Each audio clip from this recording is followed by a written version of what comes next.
Welcome, everybody. My name is Grant Kastner. I am Extempore's community manager. I'm so happy that you all could be with us today, and we are thrilled to have Dr. Claudia Fernandez from the University of Illinois, Chicago, here with us presenting on formative assessments when teaching with tasks. Are our students ready for the target task? We were also fortunate enough to have Dr. Fernandez with us last year, and the success that our event had last year led us to having another one, and Dr. Fernandez was one of the first people for me to think of and reach out to. And so again, we are thrilled to have her here. A couple of things, like I said earlier, this will be recorded and uploaded back to Sketch as soon as it is completed. And at the end, don't forget to stay and fill out the survey that we have for you to get not only to provide Dr. Fernandez with valuable feedback, but also to earn an entry into our giveaway for this PD Extravaganza. So without further ado, I will toss over the reins to Dr. Fernandez, and she may begin. Well, thank you very much. I am so happy to be here again. I'm thrilled to be with so many teachers, and in this beautiful day in Chicago. I'm here from Chicago. Just to for you to know, I am professor of Spanish at UIC in Chicago. And I also direct the Spanish Basic Language Program, that it is a pretty big program. So I have TAs, graduate TAs that are in my program teaching, and also, which also don't have a lot of experience, many of them, and also lecturers and professors that have more experience. And so I am usually with people that are, have the balance, between, supporting people that are beginning language teachers, and then also giving the autonomy that lecturers need for their classes. So this is a little bit of me. I've been teaching Spanish for a long time, maybe, I don't know, 15 years or something, 20 years, a long time. And it's always a pleasure to be here and to share a little bit with you, what is that is my passion, what is that I have learned, and to hear from you also to see what is that and that you can share with us. So my topic of today is formative assessment when teaching with tasks, and I have been very interested in this topic for a long time, but mostly recently because my program, the program that I direct, is based on tasks. It's a task-based program curriculum. The curriculum is based on tasks. So I'm going to share with you something that I have learned and something that maybe is valuable for you, I hope. So the topic is assessment, and within the task-based curriculum, or the task-based framework. So let's start and let's see what we're going to be learning in this workshop, first of all. So it's a two-part workshop, as you can see, as you know, right? And what I would like for us to learn is to know what formative assessment looks like when working with tasks. There are many things to review here, but I would like for us to learn two things. First, identify the criteria to evaluate pedagogic tasks, and explore some examples for pedagogic tasks, some examples of tools that evaluate pedagogic tasks. And I'm going to go and explain what pedagogic task is for those of us who don't have very clear what it's about. But the goal of that I want to reach is to select for us now to select one pedagogic task plus its evaluation criteria, how you are going to evaluate that students did well in this pedagogic task. And this pedagogic task, as you will see, is part of the final goal, the target task in our classes. So it has a lot of layers, and I hope that I can go little by little and to reach this goal at the end of this hour. So let's see what we're going to do today. Today, we are going to have several topics. First, we're going to, of course, the topic of assessment, right? What is summative and what is formative assessment? Formative assessment is part of the title, so it's important to know. And what does it mean to teach with tasks? So what is a target task? What is a pedagogic task? What is an activity? And what is backwards design? And we're going to talk a little bit about assessment of target task, the summative assessment of target task. And the goal is to be prepared to share one target task and its evaluation criteria with us. I hope that I can, reach this goal. And tomorrow we're going to talk about pedagogic tasks, which is the purpose, of the workshop, and evaluation of pedagogic task. What we're going to the things that we're going to do to measure students' learning. And the goal is to select one pedagogic task, its evaluation criteria, and evaluation tools for you to live, and maybe think about it, and hopefully, ideally, to be able to use this in your class next year, ideally. So that is the agenda. It's a very ambitious agenda. Let's see how far we can go. So as maybe many of you know, I have to admit that I didn't know much about it since, maybe 5 years ago or something, 6 years ago, when I was starting transforming the program in, at UIC, the Spanish program. But there are two types of assessment. Maybe and one of them is the formative assessment, and the other one is the summative assessment, the evaluations, the things that we do to check if students are learning. So the formative assessment, do any of you know what the formative assessment is, or the summative assessment is, that you can put in the chat? You have an idea? I'm sure that the teachers know about it. As I said, I didn't know much about it since recently. Do you know what a formative assessment is? What is the difference? We love the dichotomies, in education. This is another one. So what is that formative and summative assessment? Anyone in the chat wants to say something? Claudia, we have one response from Okay. Suzanne says, formative assessment is what you do to make sure learners are learning along the way. And summative is what you do at the end to see if they learn. Exactly, perfect, exactly. So that is, and these are the assessments that we do in our classes, right? Both of them, we use both of them, perfect, exactly. So the formative assessment, Susan says, monitors student learning. Learners receive feedback from this assessment, right?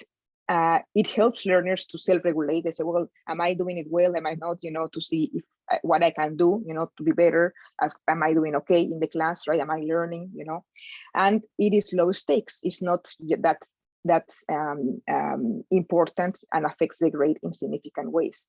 And is intended to adapt the instruction to better help students to reach their learning goals. So as the students are doing this formative assessment, I don't know, activities or things that they do to, and we're gonna see some examples, we can see, if where is that we need to do in our classroom, so we help along the way, right? So it has an immediate effect.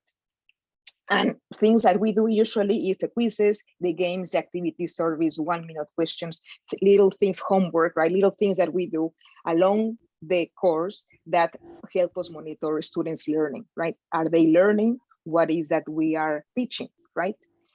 Which we know that is not that straightforward thing, but at least they are showing some progress towards the goal. And as Susan was saying, the summative assessment measures whether students have acquired certain knowledge at the desired level. Have students learned, right? So learners may not receive feedback, from the exam. It's the exam, they did the exam at the end of the semester, at the end of the course, and that's it, right? They get the grade, that's it. We are not going to necessarily give feedback from these assessments. It's high stakes, right? It's the final thing that the final paper that the students have to present. And does not necessarily have an impact on instruction, not necessarily, right? And for example, the final projects, papers, presentations, project exams, things that students do at the end of, or maybe at the midterm, it could be a midterm too, right? Of the course. So, as you say, these are two dichotomies, but as Chris Van den Branden said recently, is rather than seen as a dichotomy, assessment is a continuum. That means that, for example, the summative assessment can have an impact on instruction, right? If, for example, the midterm is a summative assessment for sure, but based on the midterm, you're gonna see, oh, students didn't learn very well this, so I think I'm going to take more time revisiting this topic because of the midterm. So this summative assessment could have and can have an impact in instruction, for example. And the formative assessment as well could be part of the summative assessment, right?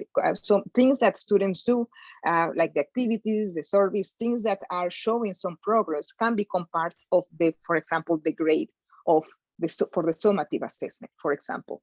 Those of us those of you, I don't do it, but those of you who teach writing, for example, the summative assessment would be the final paper, right? But if you do drafts, then would be the drafts would be the formative assessment. But maybe you want to say, well, the 3 drafts that the students are working on or work with are part of the final grade of the final paper. So that, so the formative assessment can become part of the summative assessment. So don't look at them as 2 different things, separate things, but rather than a continuum. So in this workshop, what we're going to see is how the formative assessment works or looks like when we're working with tasks, right? That is the purpose of today's workshop.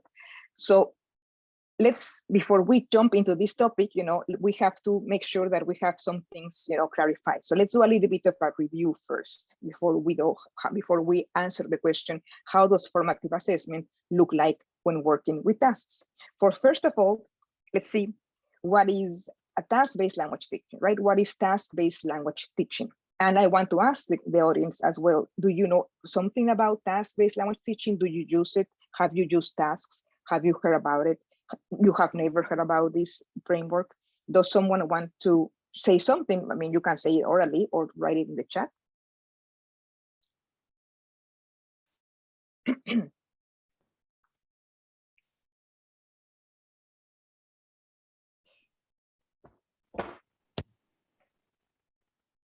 Has someone never heard about task-based language teaching?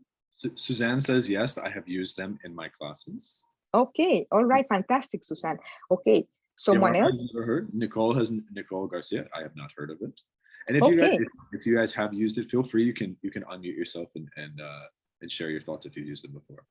Myrna says, I have read and learned from it. Karen says we use IPAs, integrated performance assessments. Okay, yeah, exactly. Yeah, that is that is a form of summative assessment, right?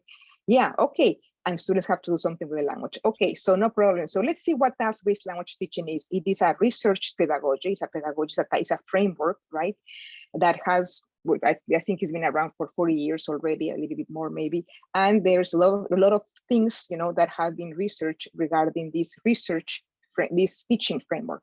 So this teaching framework, what is differently from other frameworks is that the task is a central unit that drives the curriculum. So we have a task, and this is what is going to be the core, right, of our content and of our things that we're going to do in the classroom. It is a learner-centered and experiential pedagogical approach, and with a base on interactionist perspectives of language teaching, right? How interaction affects language development and skills, and social cultural theory. So as I said, it has a research-based, a theory-based, and it is learner-centered and experiential because students are doing something, right? We want to know what students can do. And it focuses on the use of authentic language, and that is what I really like about this framework. And also on the use of the authentic linguistic processes to complete meaningful tasks, right? So what we want to accomplish with a task is for students to be using the language for meaningful purposes, as we do it, in real life. Students are assessed, and this is important for us, based on task outcome and not linguistic outcome. It is were they able to complete the task? Were they able to achieve the task based on the criteria that we had? Not on how well they did it, right? So as I usually put this example of a task is to bake a cake, a birthday cake. Let's say that it is not a linguistic task necessarily, right? But we have a task to do, and this is to bake a birthday cake. So it is going to be whether the criterion to evaluate this is whether or not your cake looks like a birthday cake. And it is a cake, right? It's not a banana loaf, right? Or it is a veggie soup, right? So the students are based on task outcome. Was the cake made, baked, right? Was it completed? What did you finish it? And because it focuses on communication, right, it falls under the umbrella of the communicative approach. And there is a very nice website in which you can find more about it. It's from the International Association of Task-Based Language Teaching. So this is task-based language, and we're going to be revisiting these concepts for the next hour and tomorrow. So let's see what is a task at the end of the day, right? What is a task? It has very defined characteristics, right? So Bygate and John Morris and Martinez said that a task is an activity which requires learners to use the language, not to practice the language, which is a difference, right? To use the language with emphasis on meaning, what you want to convey, right? What is that you are going to interpreting from this task. And the purpose is to reach an objective. It's not just for the sake of doing it. There is something that we need to achieve.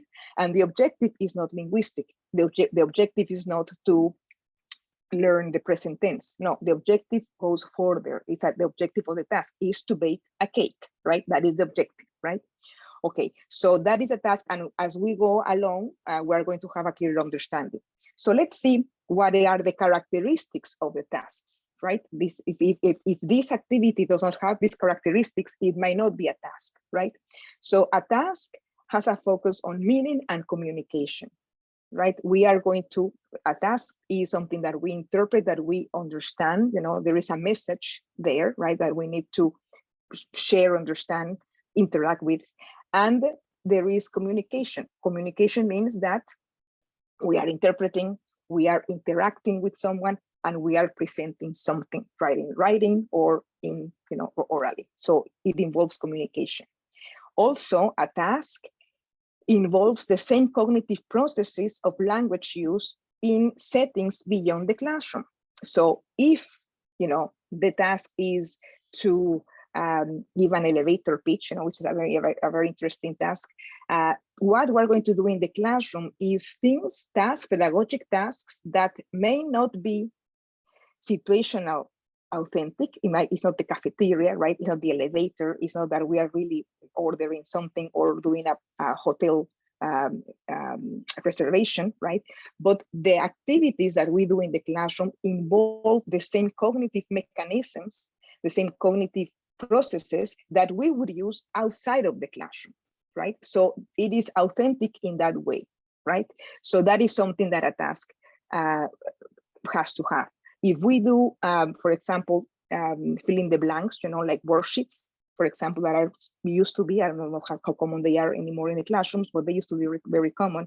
This type of processes of filling out, you know, verb tenses is not really something that we do at the outside of the classroom. We only do in the classroom. The processes involved in doing this are not the processes that we're going to do for language use outside of the classroom. So that is a difference. Also, there is a gap that needs to be closed. I have some information, you know, that I need to share with you, you know, or, you know, I need some information that I need to get. There is a gap that has to be closed. For example, this workshop is a task. You know, I have the task to give the workshop, right? I am going to give you something, hopefully, that you might not know, right? And you are going to get some information that you might not know with a purpose. I am sure you have a purpose to come here, right? The purpose is not to practice your English. That's not my purpose for sure, right?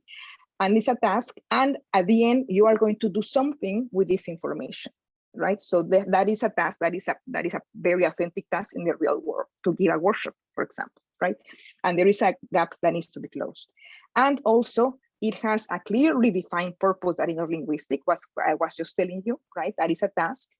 And it is contextualized, is complex in a number of elements. It's a complex activity, right? And involves learners' use of several resources, right? It's not a straightforward thing like, you know, filling worksheet. So it has, the students need to interpret things, they need to engage with something, they need to do some research, they need to present, they need to use some, they need to, I don't know, mark some things, you know, and involves learners' linguistic knowledge, knowledge of the world, skills, you know, it has, you know, the whole thing, the whole gambit, and all these elements interact with each other. So that is a characteristic of a task. It's not something that's simple. As we can see. So there are some differences between target tasks and pedagogic tasks, you know, and it has relevance for our topic on summative assessment and formative assessment.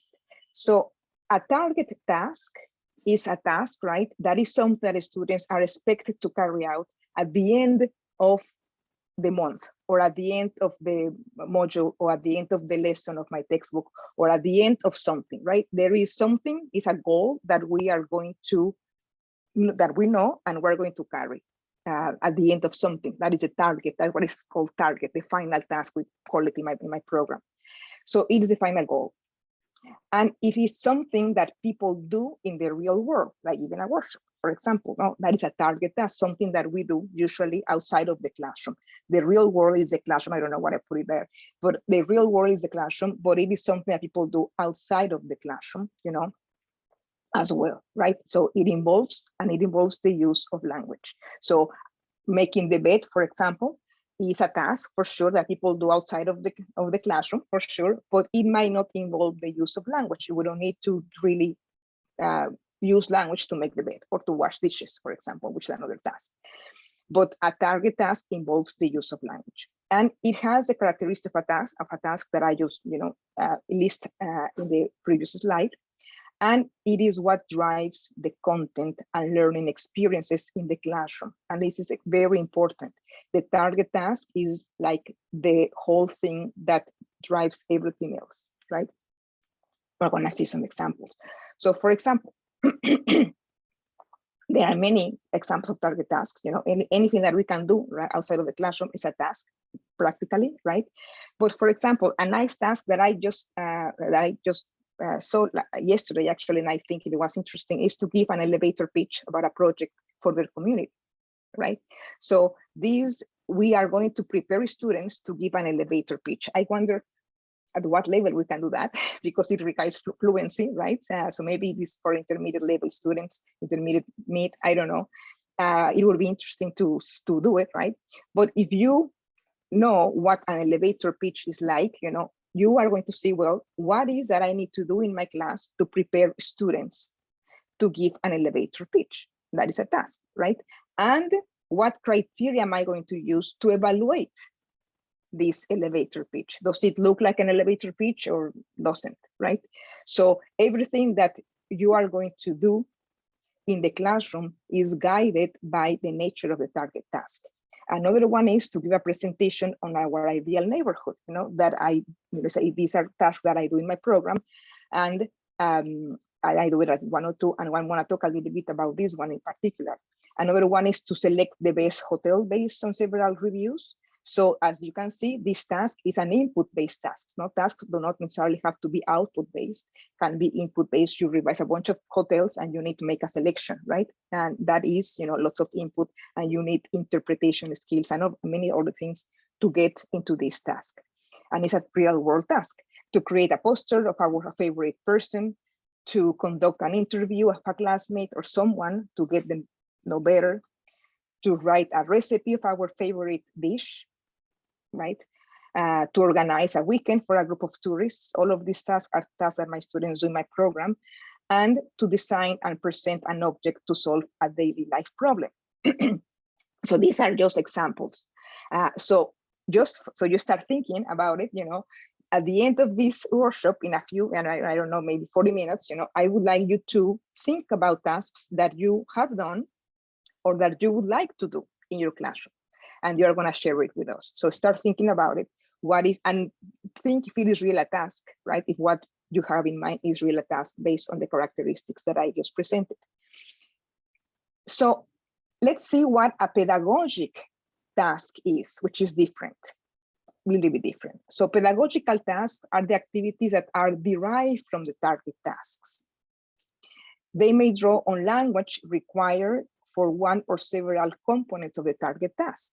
So if the task is to present our ideal neighborhood, right? What are the things that we are going to do to support students so they can accomplish this task in 2 weeks, for example, right? What is the type of language that that the students are going to need to give this presentation, right? And be successful. They gradually approximate the demands raised by the target tasks, because target tasks are complex things, right? So we have to make activities in the classroom that complement each other, that they have a sequence. So we approximate, so we put the student ready, right, for the target task, right? So there are different things that we need to do in the classroom. There are pedagogical tasks. a sequence of pedagogical tasks that may simulate dimensions of the target task, right? So if it is present a neighborhood, maybe we can present as the best city, for example, or something that is similar, but that it is going to help students finally. They support learners in developing target language proficiency. And that is why, one of the things of the task-based approach, that it is not only, doesn't have only performance objectives, whether or not you can or students can do something, which is performance, but by doing pedagogical tasks in the classroom, what we are doing as well is to help students develop proficiency, right? Which is, is a little bit, is fantastic. It's a nice way of doing two things, these two things, proficiency and performance. Okay, so the question is here, so how do we develop a task-based module, right? That's interesting. I would like to try this in my classes. How do I go about it? How do I have a module, have a unit, a lesson, right? I have 2 weeks or 3 weeks or whatever it is, a week, 1 week, How can I do this, so my class or maybe 1 or 2 weeks in my semester or whatever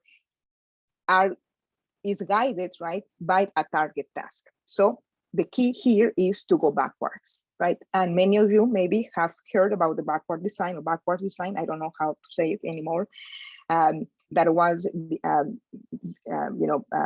introduced by, well, not introduced, but at least developed by Wiggins and McTighe in 1998. And the backward design has 3 components, or 3 main components. The first thing is that this goes backwards because you start at the end. You start with your target task, with your goal. What is that I want my students to achieve? What is that I want them to do at the end of this module, right? So you have to identify the target task. I want them to give a presentation of our ideal neighborhood. I want them to give them an elevator pitch. I want them to select several hotel reviews. So you need to prepare them, right? So what is that you want them to do? The target task. Once you have identified that, the second step is to determine the acceptable evidence. That is, how are you going to evaluate this task? What criteria are you going to use to decide that the cake was completed and it looks like a cake? Right? What is the criteria you have an idea of what a cake is, a birthday cake is. So if I present you a cake, how are you going to evaluate that my cake is indeed a birthday cake? Right? What criteria are you going to use? Do you know? By any chance, it's a rhetorical question. What do you think? Put in the chat. If my task is to bake a birthday cake, in your opinion, what would be the criteria that you use to evaluate my cake? What do you think? What does a birthday cake has to have? Otherwise, it's not a birthday cake.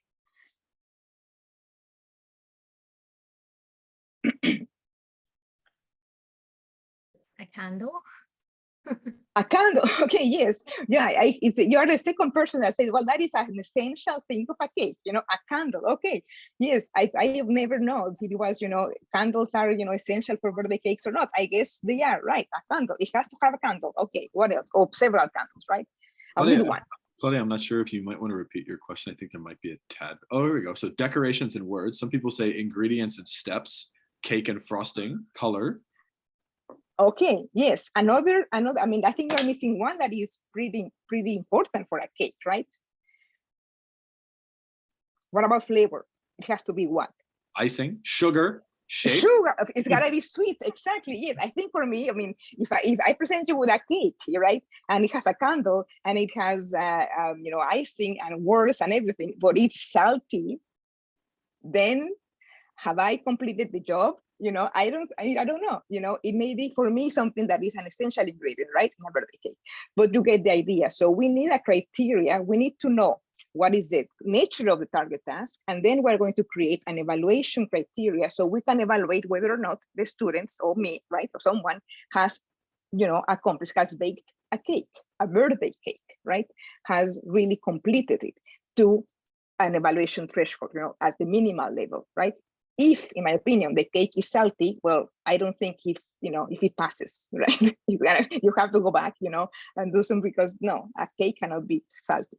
But it's an idea that is interesting for me to always put that, so the audience know exactly what it means to evaluate something, a task that in its completion. And then what is that we are going to do once we have the target task and we have the criteria to evaluate this task? What is that we are going to do? The learning experiences that are going to support students in the accomplishment of the target task, right? So that is why we say that tasks drive the curriculum, because these activities here are not just for the sake of doing the activities. These activities here have a purpose, and the purpose is that the students do the final task, the target task, at criteria, right? Based on a criteria. So this is what we are going to be focusing in this workshop, the planning and the learning experiences that we can create in order for students to complete the task. So based, following, in continuation with the birthday cake, let me see what is that the activities that someone has to do, has to learn in order to prepare them to bake a cake. So let's go here. And so we have the cake, identify the desired result, the cake, right? We have already a criterion, right? A criteria for evaluating this birthday cake. And then what are the things that we are going to do so the person, me, for example, learn how to bake a cake? Pedagogic tasks that are, with the criteria, and what other things we are going to do to support the students in the accomplishment of the task. So with the birthday cake, what do you think a person needs to know in order to bake a cake? How would you prepare the person?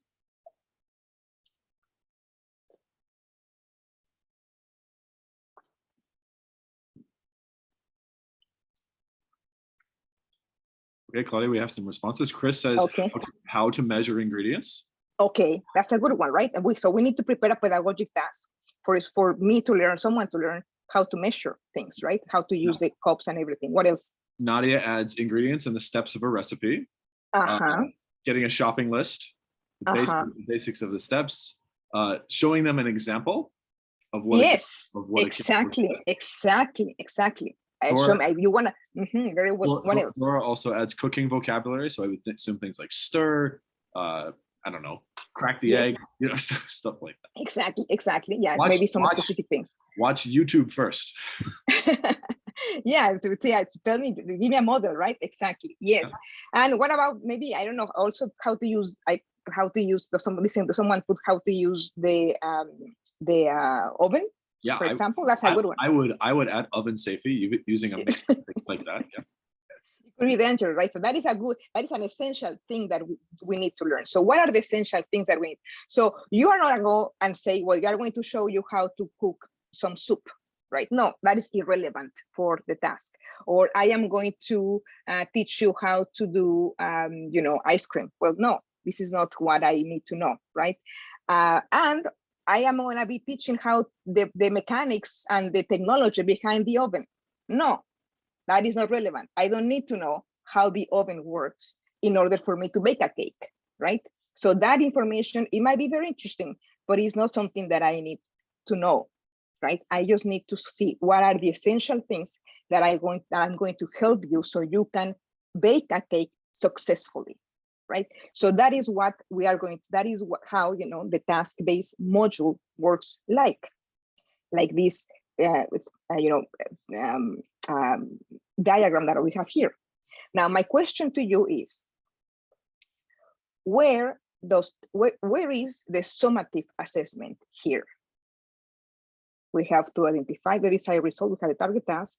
We have the evaluation, the rubric, and we have the bunch of activities that are going to support the target task. So can you identify the summative assessment here? Where is it? Claudia, Shannon says it's the cake. Well, the cake is the end result, right? The end result. But how are you going to evaluate? What is the evaluation here? The evaluation step, let's put it that way. in this chart here?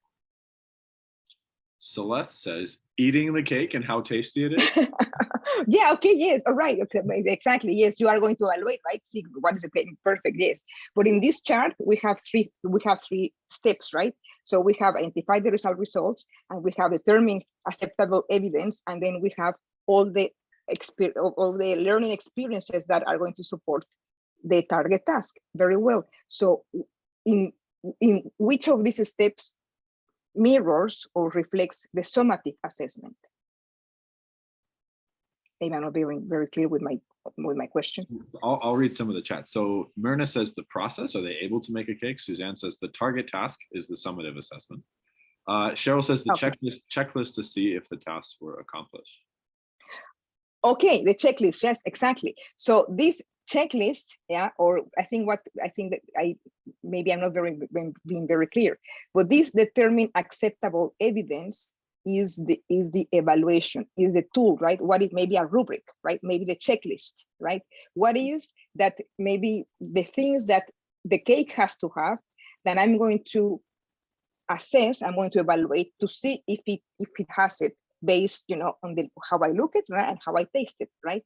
So this thing here in the middle of the chart is the evaluation that the criteria that we have developed in order to assess whether the target task has been completed, right? But we need to have a checklist, right? A rubric, a tool, right? A tool to evaluate.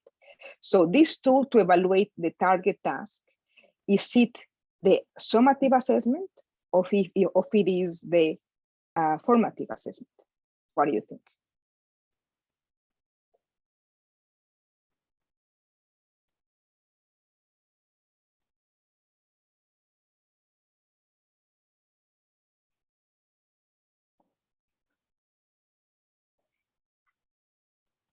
Let's see.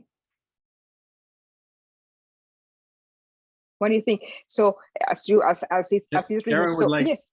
Claudia, I think if you could repeat the question, that would help. Of course, yes. So we have this target task, right? The cake or the elevator pitch, or the ideal neighborhood or whatever it is that students are doing, right? And that is what we want students to do.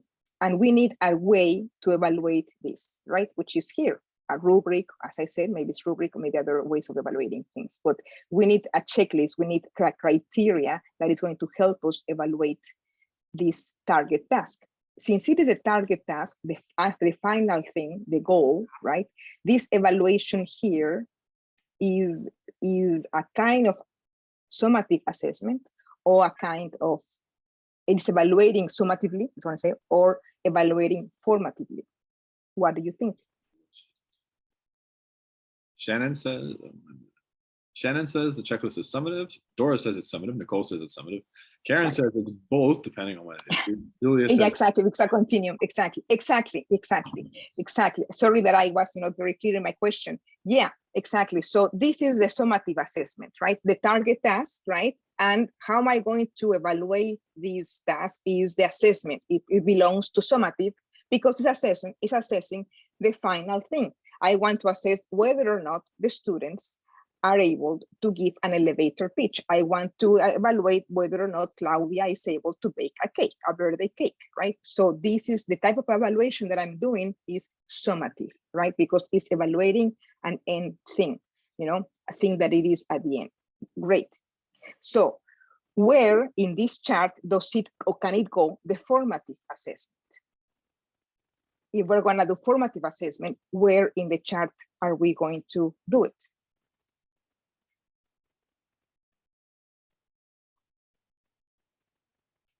Mirna adds all the pedagogical tasks. Exactly, Mirna. Very well.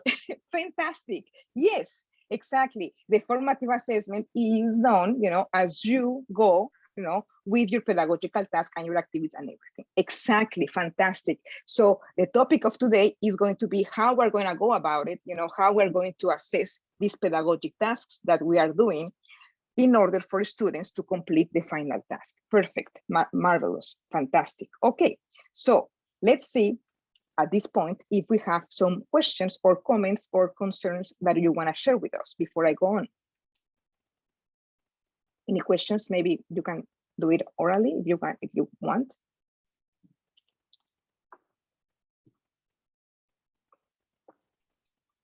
I am doing some type of formative assessment here, right? Before I go on, right? It's pretty meta, Claudia. Okay, no questions. Anyone can share, wants to share something? I don't believe we have any questions. So. Okay, all right.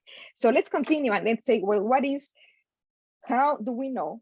Let's go. How do we know that our students are ready for the final task, right? How would we know that Claudia is actually able to bake the cake?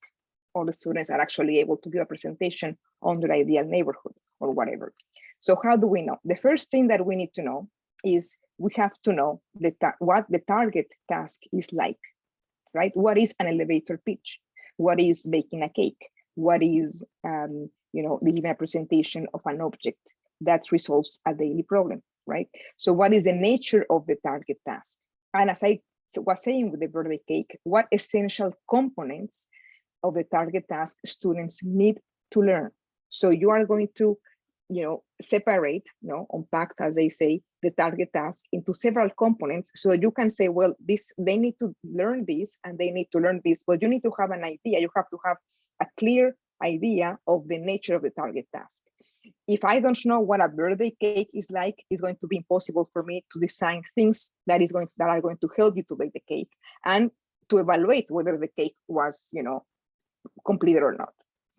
So this is the first thing that we're going to do, and I'm going to talk a little bit about this. The second thing is the criteria that we are going to use to evaluate the target task, right? Which is a summative assessment, as you already have said. And we're going to select, create, adapt from our textbook, right?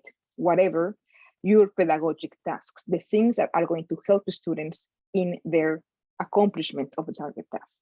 And also monitor your students' learning, right? Evaluate learning from the pedagogical task, which is a formative assessment. Okay, so let's go with the first one. So know the nature of the target task. So one task that I like to always share with in my presentations, and I'm gonna change it, I promise, but it's one that I really like, that my students do at the Spanish 102, Spanish second semester Spanish. So they are like novice high level, more or less, right? So the students at I would say 1/3 of the semester, they need to do a presentation of their ideal neighborhood, right? And this is the nature of the task. So the task is to give a presentation to the class where students describe their ideal neighborhood. The class will select the 2 best presentations. So there is a purpose of why we're doing that. We are going to select the best 2 presentations based on a criteria. The presentation is 1 or 2 minutes, right? It's usually what happens in the real world. You cannot do a presentation ad infinitum, Grant told me you have only 1 hour and 15 minutes for this workshop, So this is something that happens, give a time, and must contain the following information. What's the name of the neighborhood? Where is it? What it's like, what is in there? What does it have, right? What type of people live in there? And what makes the neighborhood your ideal neighborhood? What characteristics?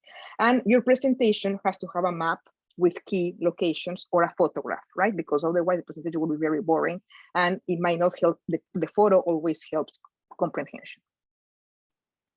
Okay, so that is a task.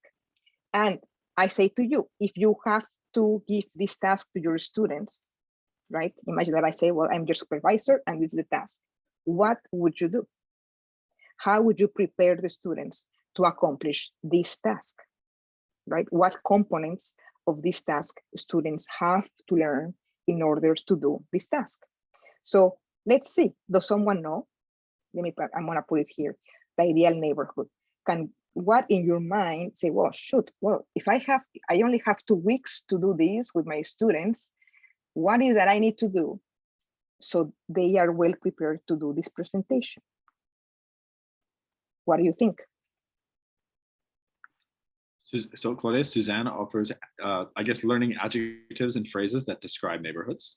Mirna Exactly. offers parts of the city, shops around it. Shannon says that each of the topics needs to be a pedagogical task. Oh, interesting. Okay, that the name, and where is it like? Okay, it could be. All A right. couple more. Suzanne says locations and phrases related to locations. Celeste, Like Celeste adds directions.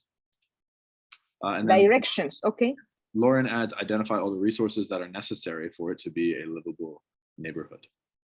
Exactly, a livable neighborhood. Exactly. Well, a livable neighborhood, and a neighborhood is this ideal, right?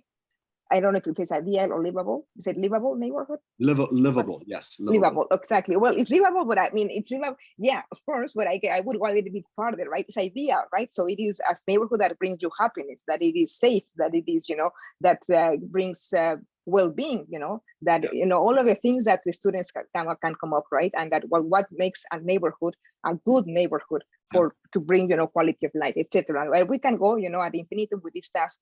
It has many, ramifications of social, justice and urban planning and gentrification. Here in Chicago, I love this task because Chicago is a very gentrified city. So my students always come up with things that, well, what is wrong with my neighborhoods, and what is ideal. And many students also, not many, but some of them are aware, right, that it could be that neighborhoods can be ideal, right? Because, in their neighborhood is not ideal at all, right? But as humans, grew up in this neighborhood, and we think that it's normal. It's normal not to have supermarkets, right? That it happens in the south of Chicago, for example. So this brings a lot of consciousness, a lot of awareness, So you can go, the sky is the limit with this task. But let's put it is just a presentation on what is, for me, the things that a neighborhood has to have in order for it to be ideal. My students said sometimes that they have to have baseball stadiums, right? Okay, all right. So anyone can say, their things. All right. So let's see some of the things that you mentioned are true for sure, are correct. So to me, for example, one of the things that the students need to know is to give a presentation, right? Because a presentation, my students, you are not going to believe it. So sometimes they are 20 years old, 22, and they are not very well trained in giving presentations. So one of the activities or pedagogical tasks that I might do involves, giving a presentation, right? So it prepares students for the final task in a way to develop this skill. Also, as you said, as some of you said, well, they need to know aspects of neighborhoods that potentially make them ideal or not, right? They need to know about the topic. My students might not know what neighborhoods are like, or, what is about neighborhoods that make them ideal. And they use, as some of you say, they need to know some target language to meet the communicative demands of the task. To meet the communicative demands of the task. That is what narrows the subject, right? So what are the essential specific linguistic resources that students are likely need in order to communicate and meet the intention of the target task, right? So let's not just fall into this grammatical agenda, right? What are the things that students need to know for the task? That's it. I'm not going to give a series of 500 adjectives. No, just the 7 that are essential, right, for the target task. And the pedagogical task need to give the student the opportunity to learn the adjectives of the things that make them, for them, the ideal neighborhoods. Anyone is going to have maybe different adjectives, maybe different vocabulary, right? Also, in Spanish, for example, this task requires the verb to have, tener, right? Well, I don't need to explain what that tener works like, that it is a verb that is irregular in the first person in the present tense. The students don't need to know anything. They don't need to know how the oven works. They need to know only the words, the phrases, the chunks of language that are necessary for them to achieve the target task, which is fantastic. That helps. That is something that is much more purposeful, right? Okay. All right. So let's see. Once we have this, right? And there are many other things that maybe you have already thought about, right? That are not here in the list. It's just something that whatever it is that came to my mind when I was preparing this workshop. But the second thing that we need to know, once that we know the criteria the components of the target task, what the birthday cake looks like. Then we're going to say, well, what is the criteria that I'm going to use to evaluate this task, right? And that is the summative assessment, right? What is the assessment that we're going to do to evaluate this task? Now, I'm going to show you the assessment that I use, the rubric that I use in my classes to evaluate this presentation, but it's not perfect, it's just to give you an idea what is that the tool that I use, and maybe you can expand on that or make it better, improve it. So when my students give this presentation, my teachers and myself evaluate this presentation with the following criteria. We have several criteria. I'm gonna give you a better bigger pictures. So what is just this a holistic picture of the evaluation tool. This is a rubric, and it has several levels of achievement. Many of you are already familiar with that because they come from ACFO. And so we have exceed expectations, and we have, descriptions of what it is like, right? Meet expectations strong, meet expectations minimal, and does not meet expectations. If the cake doesn't have sugar, for me, does not meet expectation. The cake has to be sweet, for example, right? So based on my knowledge of the target task is that I was able to create this rubric, right? And create the criteria for evaluation. So the criteria are several of them. And as I said, you can change them, as you wish, depending on your purposes. So one is respects the intention. Is it a birthday cake or it is not, right? Is it a presentation of the neighborhood or it is not? So a student clearly presents an ideal neighborhood, right? An ideal neighborhood, not any neighborhood, the ideal one, the best one, right? It has a clear map that fits the description of the photography, right? Or the pictures, includes all the information from the card, right? That was asked, and nothing is missing, and the presentation time is the assigned one. So if the student has accomplished this, the student has met the intention. Respects the characteristics of the genre and the communicative situation, because the tasks are contextualized, right? So uses the informal register to address the audience, because the audience are their classmates, right? So it's just informal. Starts the presentations greeting the audience, right? As I did with you, right? Hello, how are you? Good morning, right? Does not read from a script. Can you imagine if I would be reading, this workshop? It would be horrible. It would be super boring. So no, just give a presentation that is engaging, that it attracts the audience, right? The voice is clear and loud enough, right? Closes the presentation appropriately. Eso es todo. Goodbye. Thank you for your attention, etc. Right? So that is the respects of the genre for me. I also put textual coherence. It's only 5% of the grade, but I would like for the presentation to be organized and logical, right? And maybe use some connectors to make it a little bit more fluid, right? And clear. It has to be understandable, right? The presentation is very clear and can be understood even by those not used to native speakers. It's Spanish 102, so sometimes I wonder if it is really too high, this criteria. Maybe I just have, if you meet expectations, you exceed expectations, if, I can understand you, sympathetic listeners, but it is up to you. Sometimes I revise this and say, I don't know if this is, good or not, or most appropriately, but it is to give you an idea. And the linguistic resources. So the student uses the vocabulary, the lexical expressions, the grammar to describe a neighborhood appropriately, right? Uses a variety of words and expressions that we learn in class, for example. I personally would not put the things that you learn in class, because I want students to use their own resources, even those that were not learned in class, right? But my instructors are saying me, no, Claudia, please put it there, so it encourages students to use, to learn, right, in the pedagogical task, to learn new things, more than they know. So the task is more appropriate, right, to those. So I put it there, but it's up to you. You don't have to put it, right? As long as the vocabulary is the appropriate one, is fine, right? And it has all the para comunicar. We have some to communicate gambits, right, that you can use, right? And they are none or just a few inaccuracies are present.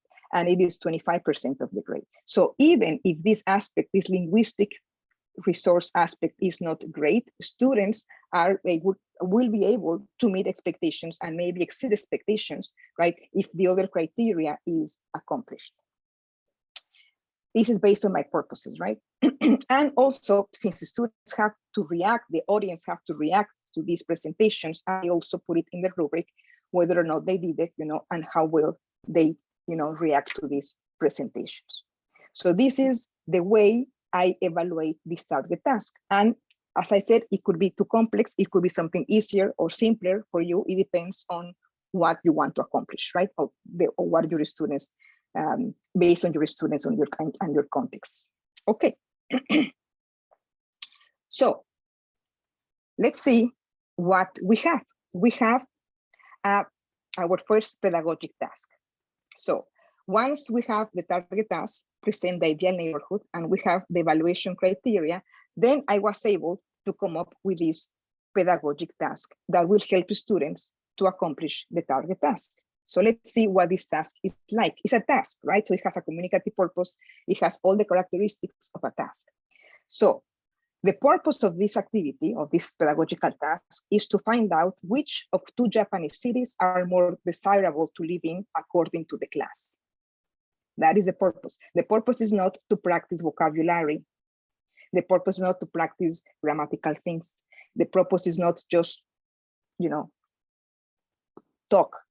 No, there is a communicative purpose at the end. There is a reason why we want to do this. So how I always like, and because it's Spanish 102 mostly, I always like to do my task, my pedagogic task, with a heavy emphasis on input, right? So the first thing is that the students are going to read this magazine article in which 2 people are describing their cities, Kyoto and Tokyo. What things are similar in both cities and what differences are there? So the students have something to read about 2 cities, right? And they have to do something with this input. It's not like just read, no.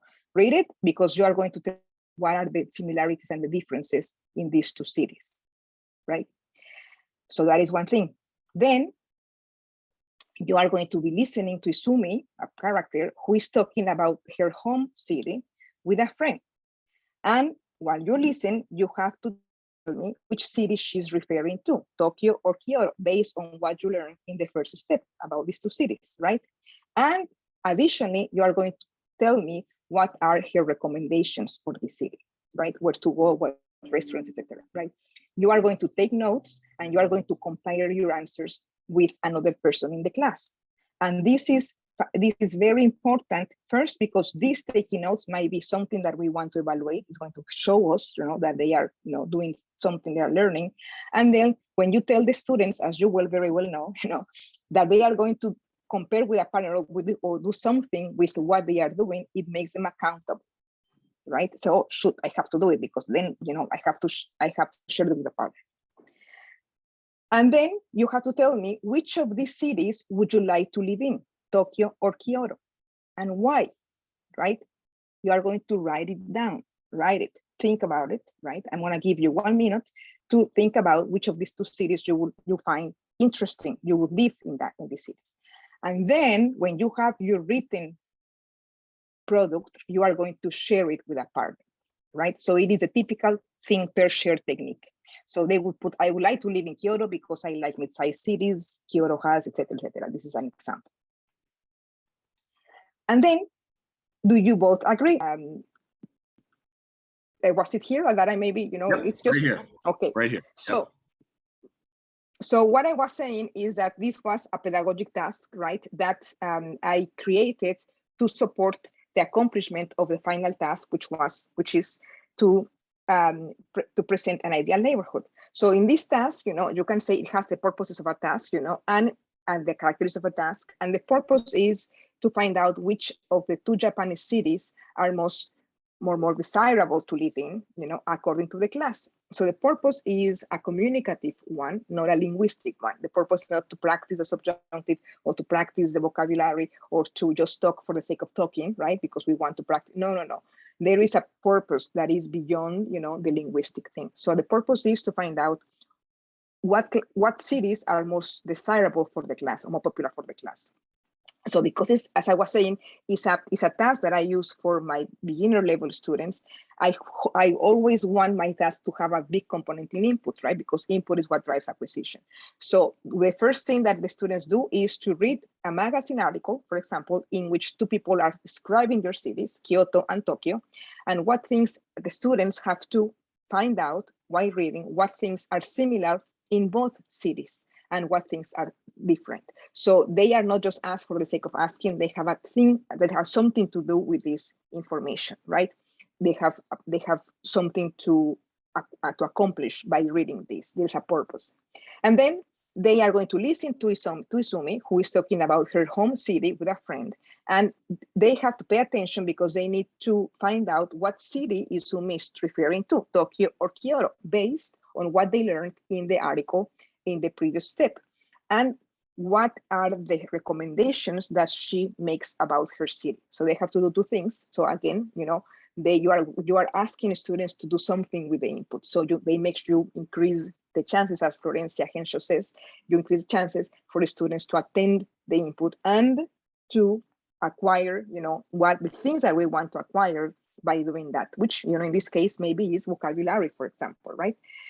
And they are going to take notes, you know, and they are going to compare with a classmate whether or not they understood correctly. So I was saying too that by asking students, by telling students that they have to compare with a classmate, we make them students accountable, right? It's not you have to do it because you will have to compare with a classmate, right? So the third step then is to share to write which of these cities would you like to live in, right? And why? So we give time for students to think and to write a few things on why Kyoto or Tokyo, you know, are better for them and why. And then when they are done, you know, they are going to share this information with a partner, right?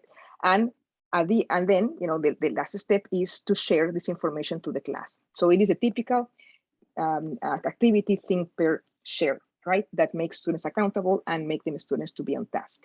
So the teacher, right, is going to ask students, you know, do you both agree or do you don't agree? You know, they have to report, and the teacher makes a tally, for example, in the classroom, in the blackboard, of what is the city that gets most votes, right? The most popular one, Tokyo or Kyoto, and why, right? Why is Tokyo that, you know, was the most popular city for this class? So you learn something about ourselves, right? We get to know, oh, interesting that in my class, you know, people love big cities because they thought that Tokyo was better than Kyoto. And then students are going to give you reasons why Kyoto or Tokyo was the best activity. So my question for you is, for you to think about tomorrow, is in what ways this activity adds value, this pedagogical task adds value to help students to present the ideal neighborhood, right? In what ways you are helping students to be prepared for the final task.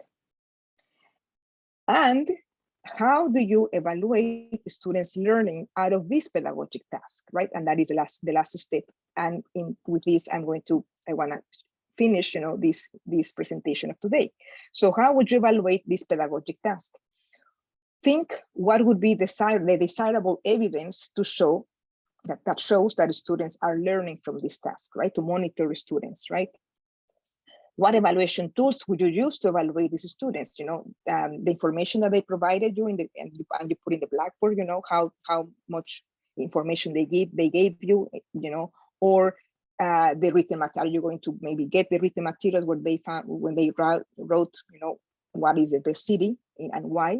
Maybe follow-up homework. What evaluation tools, formative evaluation tools, do you think you can use to monitor the effectiveness of this activity, for example?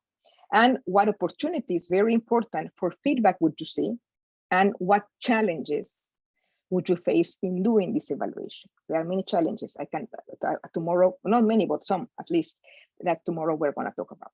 So for tomorrow, I want to ask you two things. First, is there a target task that you would like to do in your classroom or that you have done and share with us. I'm gonna ask, the first thing I'm gonna say tomorrow is to ask, oh, Grant, do you have a target task? Share what is the nature, what is it like, what is that students have to do, right?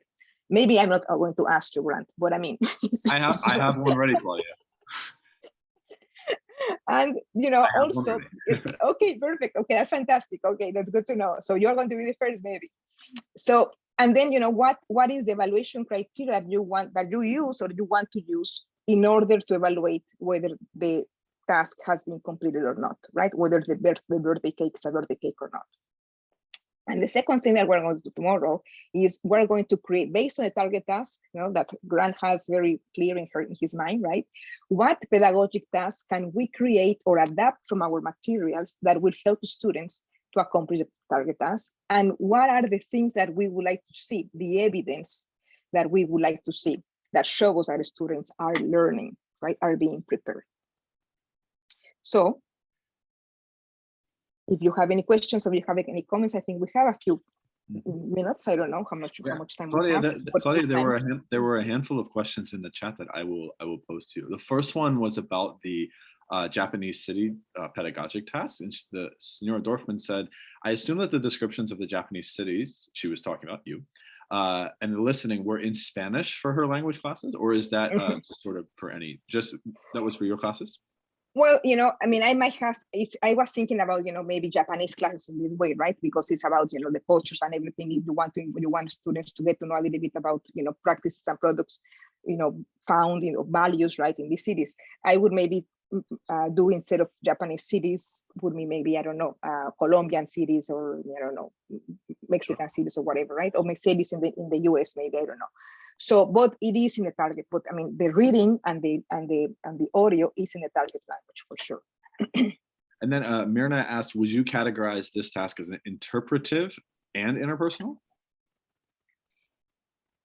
Interesting. Yes, yeah. The interpersonal, though, I would, it has, for sure, it has an element of, interaction, for sure. But I would make it a little bit more complex if I wanted to add an interaction part on this activity, right? In that sense that, well, I might be asking students to negotiate for meaning. Maybe there is something that, maybe there is more information that they need to exchange, right? I would develop a little bit more this step, because what they are going to say is just, what do you have? What is your city?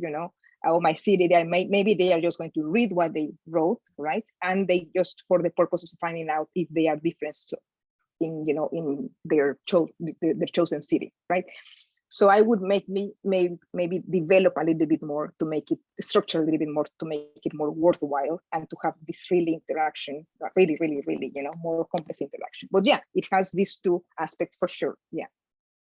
Sure. And then Cheryl asked, when students are, I like this question. This is something I thought of as you were speaking too.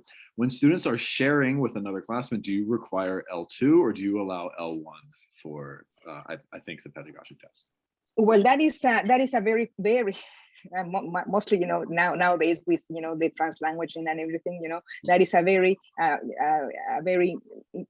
important and interesting question.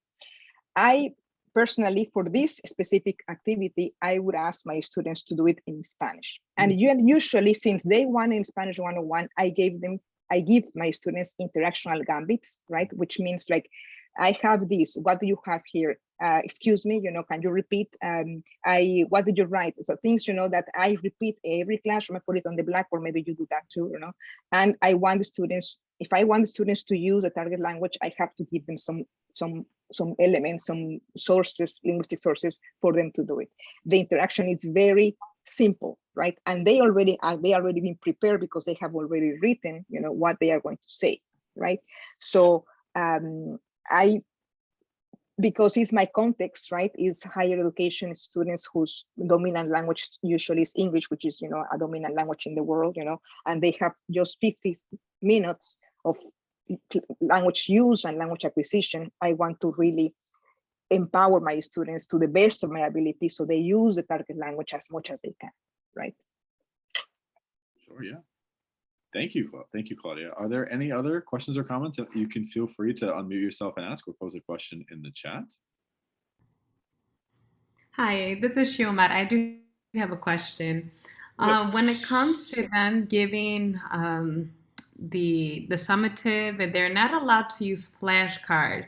I've implemented that also in my class, but I struggle with students. They will try to memorize the presentation. How do Yes. you? Is there a way to combat that? Yeah, well, it's exactly. It has happened to me too, and for sure, it's something that is very tempting, right? Well, I have several things that I can use that I maybe you are for you useful. First, this evaluation criteria that I show you, this rubric, I share with my students at the beginning of the module, right? So I say, well, in 2 weeks, you are going to be giving a presentation, and this is the criteria that I'm going to use to evaluate you. And in the criteria, you'll see that if you use memorize, language, or use, or read, I maybe flashcards, it's okay. I mean, in a way, my presentation here, my PowerPoint presentation are flashcards. Flashcards are not that bad, in my opinion. But if you are reading the presentation, it's not going to, you're gonna get a good grade. It's not going to. It's part of the criteria is when you give presentations, you cannot read because you are going to people are going to be boring, right? So this is something that is important. So I give the criteria, so they know. And also in my pedagogic task, students get to present a little bit, right? Just 5 seconds presentations or 10-minute presentation. So they build on this skill, right? Because if I'm going to ask them to give good presentations, I better have the opportunities for them to practice giving presentations. It's a skill, right? It needs practice. So in that way, I have overcome this. And also, if the task, if the presentation is 1 minute, and yeah, 1 minute could be like an eternity, right? If you are talking in your target language, but it is a minute, and you know the topic very well because I have prepared you to do it, and it's going to talk about something that it is that you only know because it's your ideal neighborhood, right? It's your topic, right? It's something. So I try to give them this confidence in which you can do it without reading. And my third thing is that remember that the audience is going to evaluate what are the best. They are going to select what are the best to neighborhoods. And if the audience does not understand your memorized material because you memorize them from Google or whatever, right? And nobody's going to understand, you are not going to be selected probably for this part of the task, right? So there are several ways in which you can rationally explain to students the nature of the task and how they're going to evaluate it. And in that way, it overcomes this need of, oh, it's too difficult, and I have to do this. Okay, perfect. Thank you. You're welcome. Awesome. And then Claudia, we have another one. Suzanne asked, I think this is a follow-up to the flashcard question. In that case, would that be a sign that students are not yet ready for the final task? Would we then slow down and reinforce needed areas? Is it, a sign that if they are reading, yeah, it might be a sign that they were not ready for the final task. Yes, for sure. And then this summative assessment, right, Susana, becomes formative if you are saying, well, in a month they are going to begin another presentation because now it's a presentation about an object, or something, right? Well, I better do things, in my classroom, modify my instructions so students are more ready to give presentations. Yeah, exactly. So in that way, the summative assessment it's working as formative assessment. Yeah. Thank you, Claudia, for that answer. That's wonderful. If there are any other questions or comments, please feel free to, like I said, turn on your mics or add it in the chat. Claudia, I think now would be a great time to display the feedback form that okay. Yes. Dr. Fernandez has thank you guys so much for attending part 1 of this workshop. Don't forget to attend part 2 tomorrow, same time. There is a feedback form. It takes you to a Google form. Please fill that out for Dr. Fernandez to receive your feedback and tell her what you thought, leave comments, any other questions that you have. I'm also going to put 2 links in the chat. One is for all of the sessions of PD Extravaganza 2022, as well as a direct link to this survey that you see on your screen, so that there are all sorts of ways you can access it. You can type in the bit.ly link to your URL, you can scan the QR code, or you can just click on the link that I provided for you. Okay. Claudia, Many thanks. Yeah. Of course. Well, I just want to say thank you for your attention. And I am going just very quickly. I don't know if you know my email, but I think it is in the page of Extravaganza, the platform. Or I can give it to you, or maybe we can put it in the chat. If you have any questions about it, I would be very happy to answer for tomorrow's workshop, or for anything. I will be very happy to provide the information that you might need. Thank you for your attention. Of course, I made one little hiccup because as I was creating these forms, I made them like 2 weeks ago. I deactivated them so that we couldn't receive responses early. I am going to activate it right now, and as soon as I click responses, it will be on. Give me 1 second. And or tomorrow, also, of course, there will be plenty of opportunities for us to discuss and to exchange ideas, which is the most important thing in our workshop. So tomorrow would be the opportunity too. Yes, of course. Okay, if you refresh that form page, it should be active now. If somebody can just say it's good and accepting responses, that would be appreciated. That's fantastic. It's good. Thank you. Appreciate it. Awesome. Fantastic. Okay. So as we said, come back tomorrow, 10 a.m. Central Standard Time for part 2. Dr. Fernandez has so much more to share with us. Fill out that feedback form, get a chance to win a $50 Target gift card and a nice thank you from us here at Extempore. Claudia, anything else you'd like to add?